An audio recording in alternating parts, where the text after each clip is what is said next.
இந்த வீடியோ வந்து ஆண்களுக்கும் சரி பெண்களுக்கும் சரி, அதாவது தன்னுடைய இளமை காலத்தில் நேர்மையாக நியாயமாக இருக்க வேண்டிய காலங்களில் முழுமையான ஆட்டம் கட்ட வேண்டியது. அந்த ஆட்டம் கட்டி முடிச்சுட்டு தன்னுடைய வாழ்க்கையில் எல்லாமே முடிஞ்சு எல்லாமே காஞ்சு ஓஞ்சு தீஞ்சு இருக்கிற சமயத்தில் நான் திருந்திட்டேன் அப்படிங்கிற ஒரு வார்த்தையை சொல்லி நல்லவனாக நடிக்கணும்னு நினைக்கிறவங்களுக்கு தான் சொல்கிறேன். சரிங்களா?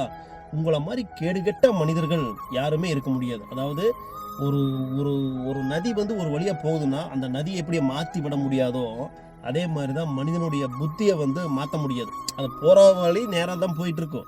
புரிஞ்சுங்களா? அதாவது அது நல்லதோ கெட்டதோ ஒரு வழியாக தான் போகணும். அதுக்கப்புறம் லாஸ்ட்டுக்கு வந்து நீங்கள் நல்ல நல்ல நல்ல விஷயங்கள் செய்ய வேண்டிய நேரங்களில் உங்கள் கூட பிறந்தவங்களுக்கு, உங்கள் மக்களுக்கு, மகன்களுக்கு, குழந்தைகளுக்கு அவங்களுக்கெல்லாம் தீங்கு செய்யுங்க. ஆண்களும் சரி பெண்களும் சரி.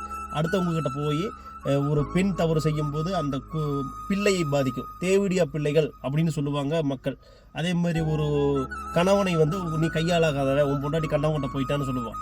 இந்த மாதிரி பலர் ஒரு ஆண் செய்யும்போது அது ஒரு பெரிய ஒரு இதில் அவன் ஆம்பளைட்டு போயிடுவான். ஆனால் பெண்கள்னால தான் நிறைய வந்து பாதிக்கப்படுறாங்க. குடும்பத்தில் இருக்கக்கூடியவர்கள் இத்தனை பாதிப்பை உருவாக்கி போட்டு லாஸ்ட்டுக்கு நீங்கள் வந்து நான் திருந்திட்டேன்னு போட்டு முதிர்ச்சி அடையும் போது உங்கள் வீட்டில் இருக்கிறவங்க கையில் வந்து சோறு சாப்பிடணுங்கிறதுக்கு வேண்டி நீங்கள் அந்த ஒரு திருந்திட்டேங்கிற ஒரு அந்த காயை நகர்த்துறீங்க. உங்களை பெற்ற பிள்ளைகள் வந்து அந்த மாதிரி டைமில் உங்களுக்கு புத்தி போட்டோம்னா ஒரு பருக்கை உங்களுக்கு கொடுத்தாலும் பாவம் பிடிச்சிக்கும் உங்களுக்கெல்லாம்.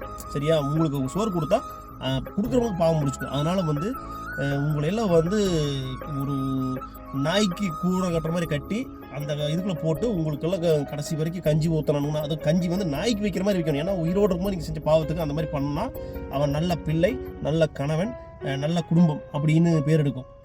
அதை விட்டு போட்டு மறக்கிறாங்கிறவனையெல்லாம் வந்து மனுஷனாவே ஏற்றுக்க முடியாது. இது எனக்கு சொல்லணும்னு தோணுச்சு, சொன்னேன். நீங்கள் ஏற்றுக்கிறதும் ஏற்றுக்காததும் உங்கள் விருப்பம். சரிங்களா? நன்றி, வணக்கம்.